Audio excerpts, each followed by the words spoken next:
Bienvenidos, vamos a leer y comentar las lecturas de la misa de este domingo, domingo primero de Cuaresma, ciclo A. Y como siempre comenzamos con una breve oración.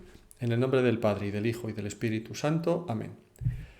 Señor, que tu gracia inspire, sostenga y acompañe todas nuestras obras, para que nuestro trabajo comience siempre en ti como en su fuente, y tienda siempre a ti como a su fin. Por Jesucristo nuestro Señor. Amén. En el nombre del Padre, y del Hijo, y del Espíritu Santo. Amén. Vamos con la primera lectura, que en este domingo es del libro del Génesis. Concretamente, fragmentos del capítulo 2 y fragmentos del capítulo 3. Hacemos ahí un pequeño salto. Y dice así esta primera lectura. El Señor Dios modeló al hombre del polvo del suelo e insufló en su nariz aliento de vida. Y el hombre se convirtió en ser vivo. Luego el Señor Dios plantó un jardín en Edén, hacia oriente, y colocó en él al hombre que había modelado. El Señor Dios hizo brotar del suelo toda clase de árboles hermosos para la vista y buenos para comer. Además el árbol de la vida en mitad del jardín, y el árbol del conocimiento del bien y del mal. La serpiente era más astuta que las demás bestias del campo que el Señor había hecho. Y dijo a la mujer: ¿Con que Dios os ha dicho que no comáis de ningún árbol del jardín?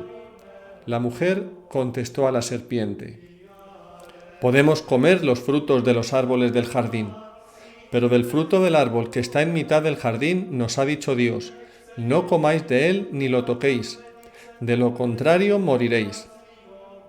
La serpiente replicó a la mujer: No, no moriréis. Es que Dios sabe que el día en que comáis de él, se os abrirán los ojos, y seréis como Dios en el conocimiento del bien y el mal.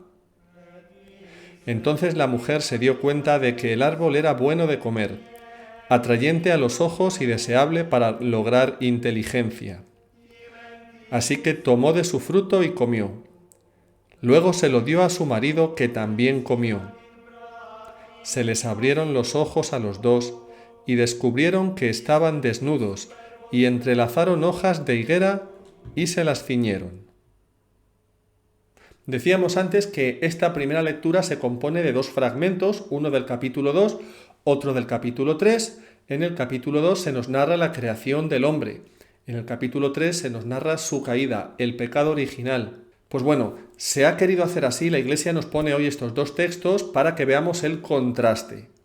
El contraste entre la generosidad de Dios, en primer lugar, con qué amor crea al hombre, cómo lo rodea de todos los cuidados, de todos los bienes, ese jardín maravilloso, con muchísimas cosas buenas, y como padre le advierte que hay una cosa que no debe intentar, no debe alargar su mano al árbol del conocimiento del bien y del mal para tomar su fruto, porque el determinar lo que es bueno y lo que es malo está reservado a Dios. Y el hombre no es Dios, sino que es criatura, tiene que acoger lo que Dios le dice. Pues eso en primer lugar, Dios como un padre bueno que quiere al hombre que lo crea y lo rodea de su amor y sus cuidados. Y luego, por el contrario, en la segunda escena, el diablo engañando al hombre y a la mujer, queriendo apartarlos de Dios, haciéndoles ver que ese jardín maravilloso que Dios les ofrece en realidad es aburrido, es como un engaño de Dios, es falso, porque no les deja hacer lo único importante: coger el fruto del árbol del bien y del mal y convertirse en dioses. Eso es lo que hizo Satanás, querer ocupar el lugar de Dios, y le quiere hacer ver al hombre y a la mujer que lo único que merece la pena es ser soberbio y colocarse en el lugar de Dios. Claro, lo hace de una manera muy sutil, con engaños, y Eva cae. Y detrás de ella pues cae Adán, su marido.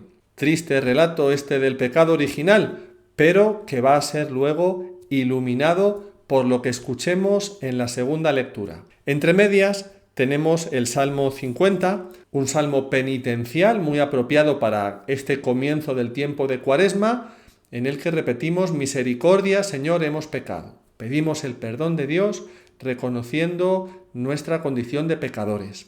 Y pasamos a la segunda lectura del capítulo 5 de la carta a los Romanos, que como decíamos nos esclarece mucho ese misterio del pecado original y lo llena de luz y de esperanza.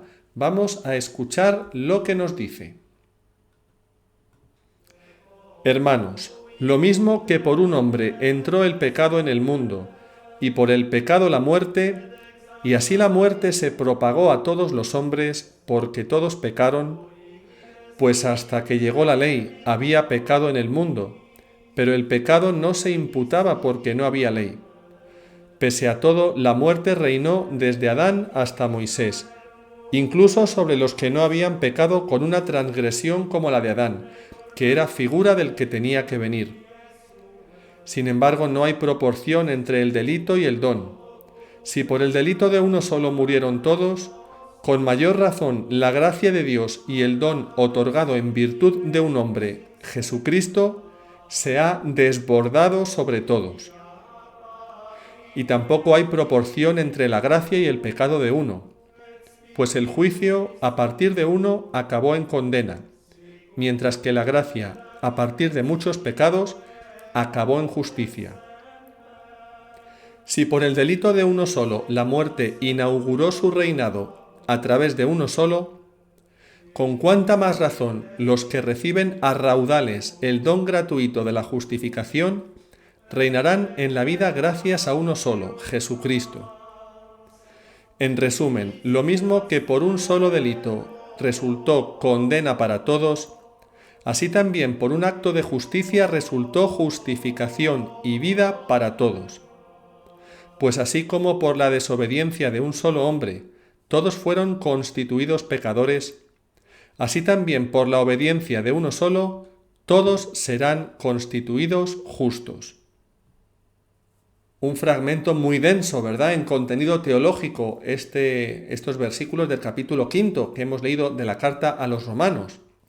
Y como decíamos, aporta luz y esperanza al misterio del pecado original. Nos dice, nos recuerda, pues cómo por el pecado de un solo hombre entró la muerte al mundo y entró una condena para toda la humanidad. Y dice uno, madre mía, qué grave, ¿no? ¿Cómo es posible que por una sola persona... Bueno, se ve que Adán tenía una responsabilidad muy grande como cabeza de toda la humanidad. Madre mía, ¿y cómo permitió Dios eso? Pues nos da la respuesta. Nos hace ver que Dios permitió eso porque Adán era figura del que había de venir después. Dios nos ha hecho a los hombres solidarios. Los unos somos capaces de influir en los otros, para bien o para mal. Nuestro primer padre Adán, dejándose engañar por el diablo, influyó de manera negativa en toda la humanidad, introdujo la muerte, el sufrimiento y nos privó de todos aquellos bienes maravillosos que Dios había dado a nuestros primeros padres en el paraíso. Pero al mismo tiempo esa solidaridad hace que por uno solo, Cristo, podamos recibir unos bienes mucho mayores, sin comparación. Nos dice San Pablo, no hay proporción entre el delito y el don. Fijaros, el don que nos hace Dios en Cristo es mucho más grande que los males que perdimos con la transgresión, con la desconfianza, con la ruptura con Dios que hicieron nuestros primeros padres. Pues démosle gracias a Dios, porque al final todo lo hace servir para bien, para nuestro bien. Vamos ahora a leer ya el texto del Evangelio, en este año, ciclo A, como siempre, Evangelio de San Mateo. Capítulo 4, vamos a leer la narración de las tentaciones de Jesús en el desierto. Y dice así: En aquel tiempo Jesús fue llevado al desierto por el Espíritu para ser tentado por el diablo. Y después de ayunar 40 días con sus 40 noches, al fin sintió hambre. El tentador se le acercó y le dijo: Si eres hijo de Dios, di que estas piedras se conviertan en panes. Pero él le contestó: Está escrito, no solo de pan vive el hombre, sino de toda palabra que sale de la boca de Dios. Entonces el diablo lo llevó a la ciudad santa, lo puso en el alero del templo y le dijo: Si eres hijo de Dios, tírate abajo, porque está escrito, ha dado órdenes a sus ángeles acerca de ti, y te sostendrán en sus manos para que tu pie no tropiece con las piedras. Jesús le dijo: también está escrito, no tentarás al Señor tu Dios. De nuevo el diablo lo llevó a un monte altísimo y le mostró los reinos del mundo y su gloria, y le dijo: todo esto te daré si te postras y me adoras. Entonces le dijo Jesús: vete, Satanás, porque está escrito, al Señor tu Dios adorarás y a Él solo darás culto.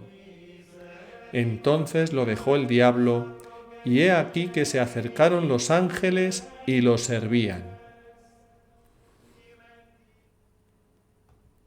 Jesús en esta ocasión vence al diablo, no se deja engañar por sus sutilezas. Fijaros cómo repara la desconfianza de Adán con una confianza sin límites, su desobediencia con una obediencia incondicional, cómo se fía totalmente de Dios. Démonos cuenta también de que Satanás no es tonto, a Jesús no le va a tentar directamente. Fijaros cómo Satanás quiere apartar a Jesús de su misión, una misión en la que Jesús pues va a vivir la pobreza, va a vivir las privaciones. Le dice: no, pues aprovecha para saciarte de alimentos en este caso. Tírate del templo para que todos te vean como el Mesías poderoso, vencedor y te aclamen. Pero Jesús se fía más del Padre, sabe que ese no es su camino. Y la última tentación ya es descarada, ya es: vamos a ver, aquí yo soy Dios, yo quiero ocupar el lugar de Dios, dice Satanás, así que te daré lo que haga falta. ¿Qué quieres que te dé para que tú me adores? Qué tentación tan burda, debe ser que ya estaba despechado por haber sido vencido en las otras dos ocasiones. Pues Jesús no lo duda ni un instante, ¿no? Solo adorarás al Señor tu Dios. Pues comencemos esta Cuaresma contemplando el ejemplo de Jesús y glorificando a Dios por su misericordia que no tiene límites, que a pesar del pecado de Adán y a pesar, como nos ha dicho San Pablo, de todos los otros pecados que hemos cometido nosotros después, gracias a la misericordia que nos ofrece por medio de Cristo, volvemos a reconciliarnos con Él, volvemos a ser hijos suyos. Y cada Cuaresma estamos llamados a vivir esto de manera especial. Reconciliémonos con Dios en el sacramento de la reconciliación.